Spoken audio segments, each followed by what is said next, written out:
Bonjour chers étudiants, ravi de partager avec vous cette présentation pour vous expliquer le processus ETL. Donc comme vous savez, le processus ETL c'est une étape d'un projet Business Intelligence qui permet de extraire des informations provenant d'une source de données externe vers une source de destination ou bien vers une destination.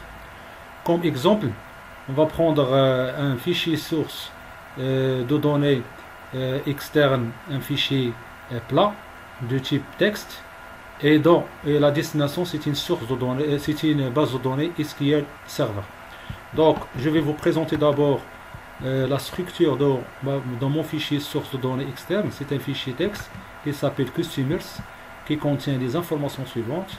Donc il est composé par la première ligne qui contient les colonnes ou bien l'entête, c'est-à-dire dans notre fichier source qui va jouer le rôle des colonnes d'une table de base de données, et la deuxième ligne contient les valeurs correspondantes à chaque colonne, et la séparation entre les lignes c'est un retour à la ligne, c'est /n.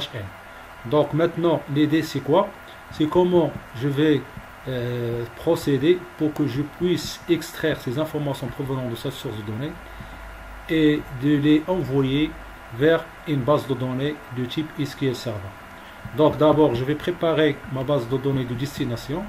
Donc je vais créer une base de données que je vais l'appeler data destination,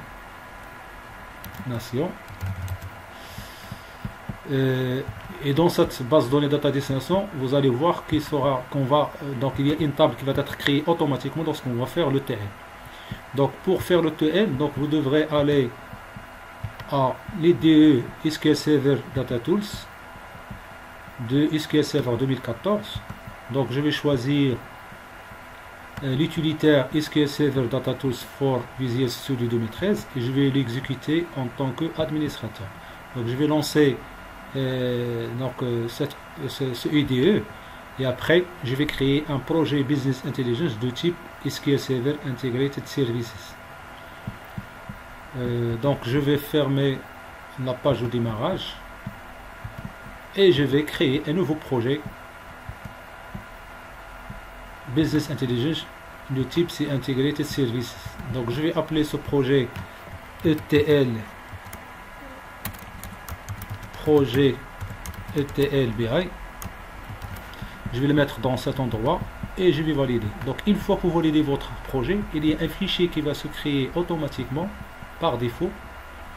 Donc c'est un fichier qui s'appelle package DTD. Package c'est quoi? C'est un ensemble de tâches que vous allez exécuter pour aboutir à un traitement des données. Donc control flows, c'est là où on va exécuter les tasks SQL, et data flows c'est là où vous allez faire les liaisons entre les données sources et les données de destination. Donc je vais supprimer ce fichier et je vais créer notre propre package. Donc pour créer le package, vous allez aller au dossier SQL Server Integrated Services Packages. Vous choisissez SQL Server Integrated Services Import and Export Results, et après vous allez suivre les étapes. Première étape, vous allez choisir data source comme fichier plat, source file plat, et vous allez lui mentionner le chemin où se trouve votre fichier source. Donc notre fichier source il s'appelle Customer TXT, qui se trouve dans cet endroit. Donc je vais choisir le chemin, donc il se trouve dans ce chemin physique, donc il s'appelle Customers TXT. Je fais open. Une fois vous allez choisir votre fichier source, automatiquement il va donner le code passe, c'est-à-dire le code ASCII des textes c'est latin, c'est-à-dire on va utiliser le code page par défaut 1252. Et pour le format de votre fichier, donc vous voyez ici il y a c'est-à-dire les délimiteurs des lignes, c'est retour à la ligne, et donc pour les entêtes on va choisir l'entête ou bien les colonnes ou bien les entêtes, on va choisir la première ligne de votre fichier source. Donc une fois vous allez configurer ces paramètres par défaut, vous allez voir les colonnes correspondantes. Voilà, vous avez la colonne first name, middle name jusqu'à la dernière colonne avec les valeurs ou bien les valeurs c'est-à-dire de chaque colonne, Dans Advanced, vous voyez qu'il y a toutes les colonnes de votre source de données avec leur type. Donc vous voyez ici, first name, c'est une colonne de type string. Et si vous prenez birth date, c'est-à-dire date de naissance de customer ou bien du client, vous voyez il y a un type de type string. Alors que normalement, lorsqu'on va créer notre table automatiquement, normalement les dates de naissance ce sont de type date. Donc on va faire une petite transformation pour adapter ou bien pour que les données venant de source de données soient compatibles avec les données vers la destination. Donc on va changer birth date, on va changer yearly income, on va changer total children, on va changer number cards et home owner. Donc birth date de type date, alors que yearly income il est de type float, number cards il est de type int. Donc on va faire toutes les transformations convenables. Après on va passer à la destination. On va choisir le provider SQL Server natif client. Après on va choisir notre serveur. Donc le serveur il est là. Donc vous allez faire la connexion et vous choisissez le nom de votre serveur avec lequel vous allez créer votre base de données. Donc je vais copier le nom de mon serveur et je vais le mettre dans cette zone texte. Après je vais choisir authentification Windows. Pourquoi? Parce que la session avec laquelle j'ouvrirai ma session Windows c'est le compte administrateur de Windows. Donc ici je vais choisir la destination. Donc la destination s'appelle data destination. Je fais next et après automatiquement vous avez une table qui va être créée automatiquement. Voilà la source de destination. Vous avez le nom de votre serveur et il va créer automatiquement la table. Automatiquement le nom de la table il prend le nom de votre fichier. Donc n'oubliez pas de cliquer sur le bouton Edit Mapping et vous allez coucher sur Drop and Recreate Destination Table et Create Destination Table. C'est-à-dire que lorsque vous allez choisir ces deux options, c'est-à-dire lorsque vous lancez votre package executive package une deuxième fois, il va écraser, il va supprimer l'ancienne table et va la remplacer par une nouvelle table avec des nouvelles valeurs de votre fichier source. Après vous mettez OK, vous mettez suivant et après vous mettez terminé pour faire le mapping entre la source de données et la source de destination. Donc le package il est bien passé. Vous voyez, il y a un package entre la source de données et la source de destination. Vous avez ici initialisé data flow task, c'est-à-dire il va faire la liaison entre la data source et data de destination. Donc je fais close et vous allez voir une liaison entre data source et data de destination. Donc nous, ce qu'on va faire, on ne va pas faire le chargement maintenant. On ne va pas faire le chargement. Qu'est-ce qu'on va faire? On va faire quelques modifications parce qu'il y a des transformations. Premièrement, je vais supprimer cette liaison entre source de données et destination et je vais aller à Common et je vais choisir c'est-à-dire le contrôle data conversion. Pourquoi? Parce que je vais faire une conversion entre les champs de la table source vers la destination. Donc je vais changer les types de données. Donc premier type de données que je vais choisir c'est birth date. Je vais choisir le type convenable, c'est de type date.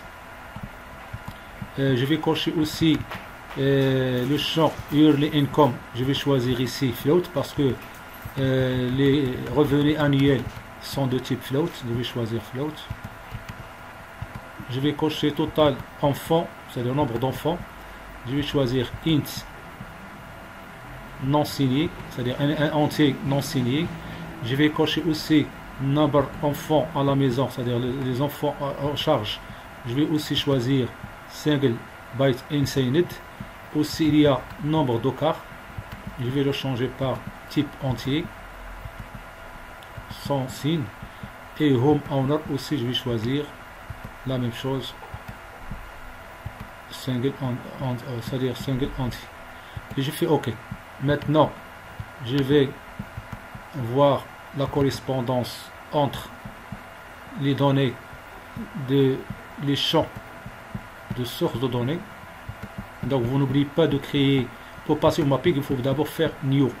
Lorsque vous faites new vous allez effacer, c'est-à-dire ce champ, c'est-à-dire destination, vous laissez unique aussi, ou bien vous changez le nom avec le client. Donc vous voyez ici, il y a les champs que vous voyez ici. Maintenant, qu'est-ce que je vais faire? Je vais faire le mapping. Comment je vais faire le mapping? Je vais faire le mapping entre ici. Je vais changer le mapping. Je vais choisir les transformations que j'ai fait. Je vais faire le mapping avec les champs correspondants. Donc je vais choisir ici. Je vais élargir un peu ça pour qu'il soit visible, bien visualisé. Donc je vais faire la liaison entre copy of data of birth date, c'est-à-dire ça c'est la transformation que je fais, je vais la mettre avec ce birth. La même chose yearly income avec yearly income. Je vais faire la correspondance entre les champs que j'ai transformés. Donc ce champ va être lié avec total child, nombre enfants à la maison avec nombre enfants à la maison, nombre de cars avec nombre cars, et finalement home owner avec home owner. Et je fais OK. Après, qu'est-ce que je fais? Je vais faire l'exécution de ce package pour voir est-ce que tout va bien. Donc je vais exécuter automatiquement. Lorsque j'exécute le package, qu'est-ce qu'il va faire? Il va faire la transformation et le chargement de notre source de données de destination. Voilà, l'opération est bien réussie. Maintenant, si je passe à ma base de données, vous allez trouver la table customer qui vient de se créer automatiquement avec les données provenant de la source de données customer.txt. Voilà, maintenant ça marche. Maintenant, qu'est-ce que je vais faire? Je vais faire une autre transformation. Je vais arrêter le processus d'exécution du package. Maintenant, qu'est-ce que je vais faire? Je vais ajouter une autre. Je veux que les données soient triées. Donc, vous voyez ici les données. Donc, je vais trier les données, par exemple, par le champ city et state. Vous voyez ici, je vais faire c'est-à-dire un tri par rapport à city et par rapport à state. Donc, pour ce faire, vous allez choisir un autre processus, c'est search, et je vais faire la conversion, c'est-à-dire je vais faire ici, je vais faire le tri de mes données. Je vais choisir le champ city, ça c'est le premier ordre de tri, ascendant ou bien descendant, c'est-à-dire croissant, et je vais choisir state aussi croissant, le deuxième ordre de tri. Je fais OK. Après, je vais faire la liaison et je vais refaire le chargement. Donc maintenant, je vais exécuter une deuxième fois le package. Voilà. Maintenant, si je consulte, c'est-à-dire ma table customer, vous allez trouver qu'il y a un tri qui est fait sur la colonne state. Vous voyez, il y a un tri ascendant, c'est-à-dire de A à Z. Oui, on va voir que c'est-à-dire il y a un tri par rapport à city, un tri par rapport à state. La même chose, je vais ajouter un autre champ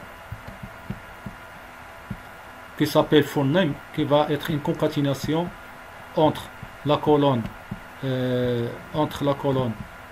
first name et last name avec middle initial. Donc comment je vais faire? Je vais, c'est-à-dire supprimer cette liaison et je vais ajouter ici un champ dérivé. Donc ce champ dérivé, je vais le déclarer.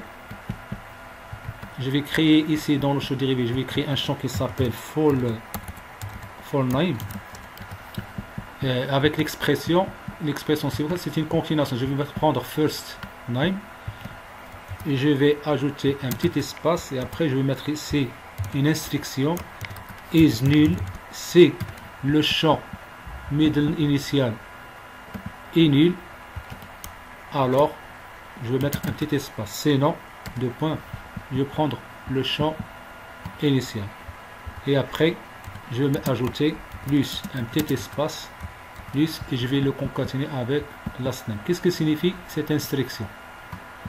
Cette instruction, elle fait quoi? C'est-à-dire, il va concaténer la colonne first name suivi d'un espace suivi de middle initial. Si middle initial il est nul, il va mettre espace. S'il n'est pas nul, il va prendre la valeur de middle initial. Après, il va la concaténer avec l'espace, après avec last name. Je fais OK. Maintenant, ce qu'il faut faire, il faut aller à préparation SQL task, ça c'est la tâche SQL de préparation. vous allez aller à SQL Statement et n'oubliez pas d'ajouter un champ qui s'appelle phonème pour qu'il soit mappé avec le phonème qu'on a ajouté dans la colonne dérivée. On va l'appeler phonème et on va lui donner le type varchar. Entre parenthèses, on va mettre par exemple 150 caractères. Après, je fais OK. Et je fais OK. Maintenant, si je retourne en ma page ici, si je retourne ici en ma page, vous le trouvez ici dans la destination. Normalement, il faut avoir le phonème. Donc, si le phonème, il va figurer normalement dans la source de données, mais il ne figure pas dans la destination. Donc, qu'est-ce qu'il faut faire? Vous allez cliquer sur Mapping, vous mettez un nouveau new et vous effacez la destination et vous laissez uniquement Customer pour qu'il écrase. Pardon, il faut qu'on supprime la table Customer ici, on va la supprimer pour refaire l'opération. Donc on supprime la table Customer et après on va refaire l'opération. On fait OK. Maintenant, lorsque je retourne en mapping, vous allez trouver un champ qui s'appelle phoname et après vous faites le mapping. Vous prenez le phoname et vous le mettez avec le phoname correspondant. Vous mettez OK. Automatiquement, qu'est-ce qui va se passer? Donc, il y a ici une table qui va se créer. C'est clair, une table qui va se créer avec le champ phoname. Maintenant, vous allez voir que la table, il est créée mais n'est pas encore chargée. Il y a un champ qui s'appelle phoname.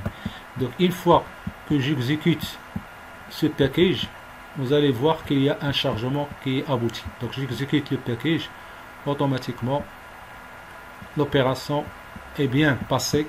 Maintenant, si je retourne à cette table, si j'exécute une deuxième fois, vous allez trouver, donc je fais refresh, et j'exécute edit top et vous allez trouver les données, ils sont bien ajoutées avec une colonne qui s'appelle phonème qui contient les informations. Voilà, c'est fin de cet atelier et merci pour votre attention. À la prochaine.